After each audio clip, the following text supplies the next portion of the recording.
ગુજરાતના ખૂણે ખૂણેથી પધારેલા રાહુલજીના શબ્દોમાં કહીએ તો ગુજરાતી મીડિયામાં જે પ્રમાણેનો પવન બદલાઈ રહ્યો છે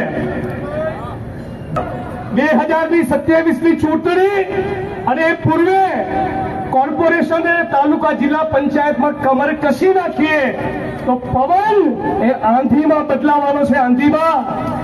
અને આજે વોટ ચોરીનું કૌભાંડ રાહુલજીએ તો પકડ્યું જ, પણ અમિતભાઈ અને ગુજરાત પ્રદેશ કોંગ્રેસ સમિતિએ પણ પકડ્યું.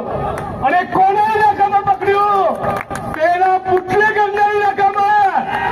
અને પૂર્વ બુટલેગરને કહેવા માંગીએ છીએ કે તારો દંડો તૈયાર રાખ, તારી પોલીસ તૈયાર રાખ, તારું પ્રશાસન તૈયાર રાખ, અમારી પીઠ અને અમારી છાતી બંને તૈયાર કરીને બેઠા છીએ.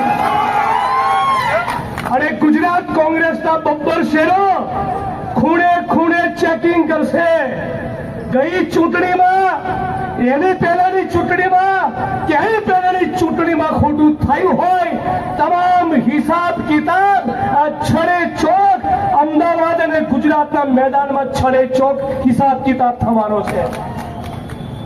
આજે વોટ ચોરીની સાથોસાથ ઘણા બધા મિત્રો અમદાવાદ અને ગુજરાતના ખૂણે ખૂણેથી, ખાસ કરીને અમદાવાદના રાણી મોટેરા ચાંદખેડાથી ગરીબ માણસો, મધ્યમ વર્ગના લોકો પોતાના મકાનો બચાવવા આવ્યા છે.